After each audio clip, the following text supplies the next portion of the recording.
की राह आसान नहीं होगी। उनके सामने कई चुनौतियां हैं, जिसमें सबसे अहम है भारत और कनाडा के बिगड़ते रिश्तों को ठीक करना। पिछले कुछ समय से दोनों देशों के रिश्तों में तनाव रहा है, खासकर खालिस्तान के मुद्दे को लेकर। हालांकि चुनाव से पहले उन्होंने कहा था कि अगर वो प्रधानमंत्री बनते हैं तो भारत के साथ व्यापारिक रिश्तों को फिर से बहाल करेंगे, क्योंकि दोनों देशों के बीच विवाद की सबसे बड़ी वजह खालिस्तानी आतंकियों के मुद्दे पर मार्क कार्नी क्या राय रखते हैं, ये साफ नहीं है। उन्होंने अभी तक इस मुद्दे पर कोई सार्वजनिक बयान तो नहीं दिया है। सवाल यह है कि मार्क कार्नी के प्रधानमंत्री बनने से भारत कनाडा के संबंधों में क्या कोई बदलाव आएगा, या फिर चीजें वैसे ही चलती रहेंगी जैसे अब तक चलती आई हैं। क्या दोनों देशों के बीच फिर से व्यापारिक रिश्ते पटरी पर लौटेंगे? क्या खालिस्तानी आतंकियों के मुद्दे पर कार्नी कोई बड़ा फैसला लेंगे? इसी पर आज मेहमानों के साथ चर्चा और इन्हीं सवालों के जवाब तलाशेंगे। लेकिन इससे पहले जानना जरूरी है कि आखिर भारत और कनाडा के रिश्तों में तल्खी क्यों बढ़ी। दरअसल सितंबर 2023 में कनाडा के तत्कालीन प्रधानमंत्री जस्टिन ट्रूडो ने खालिस्तानी नेता हरदीप सिंह निज्जर की हत्या के लिए भारतीय एजेंट्स पर गंभीर आरोप लगाए। भारत ने इन आरोपों को सिरे से नकार दिया और उन्हें बेतुका और निराधार बताया था। इसके बाद दोनों देशों के बीच राजनयिक तनाव चरम पर पहुंच गया। एक दूसरे के राजनयिक निष्कासित कर दिए गए, ट्रैवल एडवाइजरी जारी की गई और भारत ने कनाडा में वीजा सेवाएं भी बंद कर दी। भारत का आरोप था कि कनाडा में भारत के मोस्ट वांटेड अपराधियों को जगह दी जा रही है और उनके प्रत्यर्पण पर कोई सहयोग नहीं मिल रहा है। अब जस्टिन ट्रूडो सत्ता से हट चुके हैं। बड़ा सवाल यह कि कनाडा और भारत के रिश्तों को सुधारने के लिए मार्क कार्नी क्या करेंगे और इस चुनौती को वो कैसे संभाल पाएंगे। प्रधानमंत्री पद की शपथ लेने से पहले कार्नी ने क्या कहा था, आपको सुनवाते हैं। Canada will be looking to do is to diversify our trading relationships, and there's with like-minded countries, and there are opportunities to rebuild the relationships with India. There needs to be a shared sense of values around that commercial relationship, and if I am Prime Minister, I look forward to the opportunity to build that. तो mark Carney Bharat के साथ व्यापारिक रिश्ते सुधारना चाहते हैं। अगर इसे आप समझने की कोशिश करें तो इसका मतलब एक बात और समझ में आता है कि मार्क कार्नी भारत के जो भी परिप्रेक्ष्य हैं, भारत के जो भी सवाल हैं या भारत का जो भी कंसर्न है, उसको सॉल्व करने के लिए तैयार है। क्योंकि जब तक भारत के कंसर्न को कनाडा एड्रेस नहीं करेगा तब तक व्यापारिक रिश्ते बेहतर होना संभव नहीं है। तो मार्क कार्नी क्या इशारा कर रहे हैं? बातचीत करने के लिए मंजू सेठ पूर्व राजनयिक हमारे साथ जुड़ रही हैं, केपी फैबियन पूर्व राजनयिक हमारे साथ जुड़ रहे हैं, संजीव श्रीवास्तव विदेश मामलों के जानकार हमारे साथ जुड़ रहे हैं, मेजर जनरल संजय मेस्टन रक्षा विशेषज्ञ हमारे साथ जुड़ रहे हैं। आप सभी मेहमानों का स्वागत है, दर्शकों का भी स्वागत करेंगे। सबसे पहले मंजू जी आपका रुख करूंगा। क्या कार्नी के बयान को माना जाए कि वो भारत की चिंताओं को समझने के लिए तैयार हैं, उनको सुनने के लिए तैयार हैं? अगर वो बिजनेस रिलेशनशिप बेहतर करना चाहते हैं तो बेसिक सी बात है, बैक ऑफ द माइंड उनकी बात चल रही है कि हम भारत के कंसर्न को समझेंगे। बिल्कुल आपने सही कहा, वो चाहते हैं, उन्होंने बयान भी दिया है कि वो रिलेशनशिप को इम्प्रूव करना चाहते हैं, लेकिन क्योंकि वो वही पार्टी है, उसी पार्टी के हैं और जनरल उनके जो एडमिनिस्ट्रेशन में लोग हैं उसी पिछली पार्टी से ही, पिछली सरकार से भी इंक्लूडेड है। तो और जो अभी भी उनको मेजॉरिटी नहीं मिली है, मेजॉरिटी में नहीं है उनकी सरकार, तो गिरने का भी डर है। और कहा है, खुद भी कह रहे हैं वो इलेक्शंस भी कॉल कर सकते हैं। कितना दिन उनका कार्यकाल चलेगा ये देखना है, लेकिन हाँ उम्मीद है कि वो भारत के साथ बिल्कुल, उन्हें इंडिकेशन दिया है कि वो रिश्तों को रीसेट करेंगे और भारत को भी उम्मीद है कि करेंगे। और लेकिन साथ में हम चाहते हैं कि जो खालिस्तानियों का जो फ्री उनको दिया गया, फ्री रेन दिया गया कि कुछ भी आप करिए ट्रूडो सरकार के दौरान, उनके रूल के दौरान, उसको बिल्कुल हम कन्वे करेंगे कि हमारे जो कंसर्न्स हैं खालिस्तानियों को लेके, खालिस्तान एक्टिविटीज को लेके, एंटी इंडिया एक्टिविटीज को लेके, उस पर उनको रोकथाम करना पड़ेगा और तभी हमारे रिलेशनशिप बिल्कुल नॉर्मल हो सकते हैं। लेकिन उम्मीद है कि ये सरकार बिल्कुल क्योंकि वो बिल्कुल पहले सरकार में नहीं थे, पॉलिटिशियन भी नहीं, और एक फ्रेश अप्रोच लेके आए हैं। और उम्मीद है कि वो रिश्ते भारत के साथ फिर से रीसेट करेंगे और हमारे रिलेशनशिप स्ट्रॉन्ग बनेंगे, क्योंकि बहुत ये अहम रिश्ता है ट्रेड के पॉइंट ऑफ व्यू से भी, और हमारे जो ह्यूज इंडियन डायस्पोरा है वहाँ पे, उनको दोनों के को लेकर एक बहुत इम्पोर्टेंट है दोनों देशों के लिए। तो मेरा मानना है कि वो बिल्कुल जरूर एक रीसेट और एक इम्प्रूवमेंट हम देखेंगे। संजीव जी के पास आ रहा हूं। संजीव जी, चैलेंज तो ये है कि उनके पास बहुत वक्त नहीं है, उनको जल्दी इलेक्शन कॉल करना पड़ेगा। संजय मेश्राम सर को भी स्क्रीन पर देख पा रहे हैं। मेश्राम सर, जय हिंद सर, आपका स्वागत है। संजीव जी, आप कैसे देखते हैं कार्नी के इस बयान को और साथ ही उनके पास जितना भी वक्त है उस टेन्योर को? देखिए, पिछले ट्रूडो एडमिनिस्ट्रेशन से अगर आप वर्तमान समय के डिस्पेंसेशन की तुलना करें तो ये जाहिर है कि एक परिपक्व बयान है और एक अच्छा सकारात्मक बयान है। और मेरा ऐसा मानना है कि जो प्राइम मिनिस्टर कार्नी हैं वो भारत और कनाडा के संबंधों की महत्ता को समझते हैं। जैसा कि उन्होंने कहा कि ये जो संबंध हैं हमारे साझा मूल्यों, शेयर डेमोक्रेटिक वैल्यूज और इंटरेस्ट पर आधारित हैं। और भारत और कनाडा के जो रिश्ते हैं, इसकी जो नींव है वो बहुत ही मजबूत है। जैसा कि हम पहले भी डिस्कस करते रहे विवेक जी, कि ये जो संबंध है ये हमारे साझा मूल्यों और हितों पर तो है ही, जो पीपल टू पीपल कनेक्ट है जो भारत और कनाडा का, वो भी बहुत स्ट्रांग है। 8 लाख हमारे सिख भाई बहन हैं, 30 लाख हमारे पूरे प्रवासी भारतीय हैं, और इन संबंधों को डिकेड्स में निर्मित किया गया है। और किसी एक व्यक्ति की सत्ता लोलुपता और सर्वाधिता से इसमें तनाव तो अवश्य आ गया था, लेकिन जैसा कि हम इस बात की आशा कर रहे थे कि जब कनाडा में सत्ता बदलेगी, लीडरशिप चेंज होगी, विशेष रूप से जस्टिन ट्रूडो जब हटेंगे, तो उसके बाद इन रिश्तों में सुधार आएगा। तो मेरा भी ऐसा मानना है कि ये इन रिश्तों में अब सुधार आने की प्रबल संभावना है।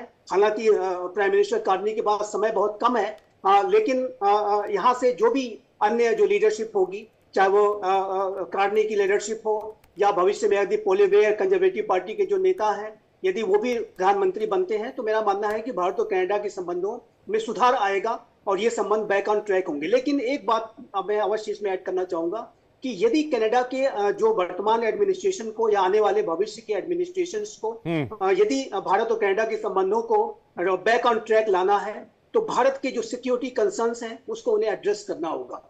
जो एंटी इंडिया एक्टिविटीज चल रही हैं उनके ऊपर लगाम लगानी होगी। अनेक जो वहां पे आतंकवादी, ये चैलेंज भी तो बहुत बड़ा होगा, क्योंकि उनके खिलाफ कार्रवाई करनी होगी। कार्रवाई करनी होगी, ये कहने में बहुत ऐसा लगता है कि भाई वो आते के साथ कार्रवाई कर देंगे, लेकिन कनाडा के अंदर ये बहुत बड़ा चैलेंज है। अगर वो इस तरह का एक्शन लेते हैं तो इसके रिपरकशंस वहां हो सकते हैं। मैं मेश्राम सर के पास आऊंगा। मेश्राम सर, कितनी बड़ी चुनौती है वहां पर मौजूद एंटी इंडिया एलिमेंट्स के साथ दो हाथ करना या फिर उनको चुनौती देना? विवेक, जय हिंद। जो आपने सवाल उठाया, पहली बात तो मेरे को लगता है कि ये जो नए प्राइम मिनिस्टर आए हैं मार्क कैसे, इनके आने से काफ़ी फर्क पड़ेगा। और क्यों पड़ेगा? पहली बात देखिए, उनका खुद का इकोनॉमिक बैकग्राउंड है। बिल्कुल सर। नंबर 2, आज की तारीख में जो जियो स्ट्रेटेजिक रिलेशंस हैं, खासकर उनके यूनाइटेड स्टेट्स के साथ, और जो ट्रंप ने प्रेशर लगाया हुआ है, तो ऑब्वियसली भारत जैसे देश लाइक माइंडेड देश हो जाता है कनाडा के साथ। और हमारा एक ऐतिहासिक हिस्टोरिकल रिलेशनशिप है, बायलैटरल रिलेशनशिप रहा है और सदियों से रहा है। और हमारे इतना इंडियन डायस्पोरा आज से नहीं, कई सालों से, मतलब मेरे खुद के मामा जी तकरीबन 60 इयर्स पहले गए थे, आप सोच लिए। तो कहने का मतलब है ये सारे इश्यूज से मेरे को लगता है कि काफ़ी पॉजिटिविटी आएगी। अब उनके लिए सबसे बड़ा चैलेंज तो यही है जो प्रेसिडेंट ट्रंप ने अनाउंस किया है। तो देखिए, उन्होंने जो स्टेटमेंट दिए हैं प्रेसिडेंट ट्रंप के खिलाफ भी, उन्होंने बोला 51st स्टेट तो बन ही नहीं सकता है और हम भी काउंटर ट्रेड टैरिफ्स वगैरह लगाएंगे, जो वो कर रहे हैं। तो उनकी एक तो जो डोमेस्टिक मैं चैलेंज बोलूँगा ये प्राइम मिनिस्टर के लिए, उसको वो एड्रेस कर रहे हैं, क्योंकि उनको अभी जो इनकी लिबरल पार्टी है उसमें उनको अभी इलेक्शंस आने हैं, आपको पता है, और उनके ऊपर वो भी एक प्रेशर है जो डोमेस्टिक चैलेंज है। तो सबसे बड़ा तो वो एक दिखाएंगे कि वो स्ट्रॉन्ग लीडर है, और वहाँ जो उनको डोमेस्टिक एक मैं बोलूँगा एक्सेप्टेबिलिटी थोड़ा हाई हो जाएगा। दूसरा सबसे बड़ा कंसर्न ये है कि भारत के साथ अगर अच्छे रिलेशन चाहिए तो जाहिर है वो ट्रेड पे फोकस करेंगे। उनका जो बैकग्राउंड है, इकोनॉमिक बैकग्राउंड है, और भारत एक लाइक माइंडेड नेशन है और हमारे हिस्टोरिकल ट्रेड टाइप भी हैं। तो मेरे को लगता है ट्रेड में डाइवर्सिफिकेशन होगा, और ये काउंटर हो जाएगा ट्रंप के लिए भी कि हमारे पास ऑप्शंस हैं लाइक माइंडेड कंट्री जैसे भारत के साथ ट्रेड करना। तीसरा इश्यू जो सबसे बड़ा समस्या भारत के लिए है वो है एंटी इंडियन एक्टिविटीज, और मेरे को लगता है वो सबसे बड़ी उनके लिए चुनौती है। मेरे को लगता है कि देखिए कुछ चीजें प्रेसिडेंट ट्रम्प से भी वो देख रहे हैं। आज की तारीख में उनके लिए भी एक ये एंटी इमिग्रेशन पॉलिसी, और पूरे यूरोप में भी वो लहर आ गई अभी एंटी इमिग्रेशन, तो उनको भी ये पता है। और जो अभी प्रेसिडेंट ट्रम्प ने एक जो हमास के लिए एक पैलेस्टीनियन वहां पर यूनिवर्सिटी में, कोलंबिया यूनिवर्सिटी में जो जी। सिंपथाइजर था, उसको वो डिपोर्ट कर रहे हैं वापस, जबकि वो ग्रीन कार्ड होल्डर है। तो प्रेसिडेंट ट्रम्प की ये जो एक एक्ट किया है, इससे मेरे को लगता है कि कई देशों के लिए भी एक सबक है, खासकर कनाडा के लिए भी। कोई भी देश एंटी खासकर हमारे एंटी इंडियन एक्टिविटीज हम बर्दाश्त नहीं करेंगे। और पहले भी जो इन्होंने लीडर के ऊपर चार्ज उठाए थे ट्रूडे ने, उसकी किलिंग पे कोई सबूत तो दिया नहीं। हाँ, सबूत है, भारत एक्शन लेगा और भारत का स्टेटेड एम और पॉलिसी बहुत क्लियर थी। आप सबूत दिए, हम चेक करेंगे। तो ऐसे ही भारत के ऊपर चार्जेस लगाना और फिर डिप्लोमेटिक ट्रेड ऑफ करके, उनके भी काफी यहाँ से लोग गए, हमारे भी एम्बेसी से वहां से वापस आए थे। तो ये तो एक स्टैंड ऑफ का जो रिलेशन हो चुका था, वो मेरे को लगता है अभी रीफोकस करेंगे, रीबिल्ड करेंगे। लेकिन भारत के लिए और उनके लिए सबसे बड़ी चुनौती ये है कि एंटी इंडियन एक्टिविटीज और जो खालिस्तान एक्टिविटीज हैं, उनके खिलाफ वो एक्शन उनको कैसे कंट्रोल करेंगे। लेकिन अब कनाडा के पास ऑप्शन क्या है, क्योंकि मैं मंजू मैम का रुख कर रहा हूं, क्योंकि कनाडा सफोकेट कर रहा है अमेरिका के साथ, चाहे वो इकोनॉमिकल रिलेशन हो, चाहे वो बायलैटरल रिलेशन हो। कनाडा अभी विकल्प ढूंढ रहा है कि अमेरिका के अलावा किन देशों के साथ व्यापारिक साझेदारी को और बढ़ा सकता है। उसमें भारत के अंदर उसको पोटेंशियल दिखता है, लेकिन कीमत उसे चुकानी होगी। जो एंटी इंडिया एलिमेंट्स हैं उनको काउंटर करना होगा और उनको सप्रेस करना होगा कनाडा के अंदर, और भारत के इंटरेस्ट को ध्यान में रखना होगा। मंजू जी, आपका रिएक्शन इस पे? बिल्कुल सही कहा आपने। जब तक वो इंडिया के इंटरेस्ट को तो नहीं एक इम्पोर्टेंस देंगे, हम बिल्कुल उनसे इतनी तेजी से अपने रिश्ते नहीं सुधारना चाहेंगे। क्योंकि बिल्कुल एक हमारे पास एक क्लियर व्यू है इंडिया में कि अगर आप हमें वो रिस्पेक्ट कहिए या जो भी कहिए, आप उसमें हमें नहीं देंगे और हमारा जो कंसर्न्स है उनको नहीं मीट करेंगे, तो हम ये व्यापारिक संबंध अच्छे हैं, लेकिन हम कोई डिप्लोमेटिक रिलेशंस को ठीक करने के लिए और बायलैटरल रिलेशंस को ठीक करने के लिए बहुत ही नीचे चले गए थे ट्रूडो सरकार के राज में। तो बहुत ही उन्होंने बिल्कुल ही, I don't know what he had done. और साथ में अब ये जो प्रेशर बन रहा है यूएस से कनाडा पे, तो एक और उन पे प्रेशर है कि और देशों के लिए साथ वो अपने संबंध अच्छे करें। तो मुझे उम्मीद है कि वो कुछ एक्शन तो लेंगे, चाहे उनको सपोर्ट है उनके ऊपर ये पीडीपी पार्टी जो है और जो खालिस्तानी प्रो खालिस्तानी एलिमेंट्स हैं, लेकिन मुझे लग रहा है कि वो बिल्कुल उनको भी थोड़ा डिस्टेंस पे रखेंगे, क्योंकि अब उनको समझ आ रहा है कि उनके हित में भी क्या है। क्योंकि जैसे पहले भी कहा गया है, अगर वो उनके वो बीच में बहुत प्रोटेस्ट वगैरह करने लग गए थे और मान नहीं रहे थे, तो उनके वहाँ पे वायलेंस वगैरह कर रहे थे, तो वो इसलिए कोशिश कर रहे थे इवन ट्रूडो के राज में कि थोड़ा सा उन पे एक लगाम लगाई जाए। बट वो बिल्कुल मानने को तैयार नहीं थे। जो उन्होंने टेम्पल पे अटैक किया, हिंदू टेम्पल पे लोगों को बाहर अटैक किया, तब वहां पे कोशिश की गई थी कि उनको थोड़ा सा एक मैसेज जाए कि आप सब कुछ मनमानी नहीं कर सकते, लेकिन खास असर नहीं हुआ। और अभी यूरोप के साथ भी मार्क कार्ने कोशिश कर रहे हैं कि उनके यूरोप के साथ वो जा रहे हैं, कह रहे थे हम मिलेंगे फ्रांस से और अदर कंट्री से, जर्मनी से जाके मिलेंगे, ताकि कुछ अपने जो उनका जो ट्रांस अटलांटिक एक रिश्ता है उसको भी मजबूत करेंगे, वो रिलेशनशिप को भी मजबूत करेंगे। और इंडिया के साथ तो मुझे पूरी उम्मीद है ये करेंगे। और चाहे जैसे जी ने भी कहा, ऑपोजिशन में भी अगर कंजर्वेटिव्स भी आते हैं, वो भी कोशिश यही करेंगे कि इंडिया के साथ अच्छे नहीं, करना ही होगा, म्यूचुअल इंटरेस्ट में। बिल्कुल करना ही होगा मैम, इसके अलावा कोई विकल्प नहीं। आज की तारीख में भारत 1.4 बिलियन पीपल का मार्केट है। दुनिया की कोई भी कंट्री चाह के नजरअंदाज नहीं कर सकती। इतने बड़े मार्केट को, मैं फिर से कह रहा हूं, इतने बड़े बाजार को दुनिया की कोई भी कंट्री चाह के भी नजरअंदाज नहीं कर सकती है और ना ही करना चाहेगी। और अगर कनाडा अगर भारत के अंदर बिजनेस रिलेशन देख रहा है, उसे इंप्रूव करने की सोच रहा है, तो बेसिक सी बात है कि वो भारत के हितों का ध्यान रखेगा। मैं संजीव जी से इसका जवाब लूंगा। लेकिन दूसरी तरफ मैंने बताया भारत इतना बड़ा बाजार है, और on the other hand Canada economically bleed कर रहा है, फाइनेंशियल क्राइसिस में जा रहा है, और साथ ही साथ कई आर्थिक मोर्चों पर परेशानी झेल रहा है।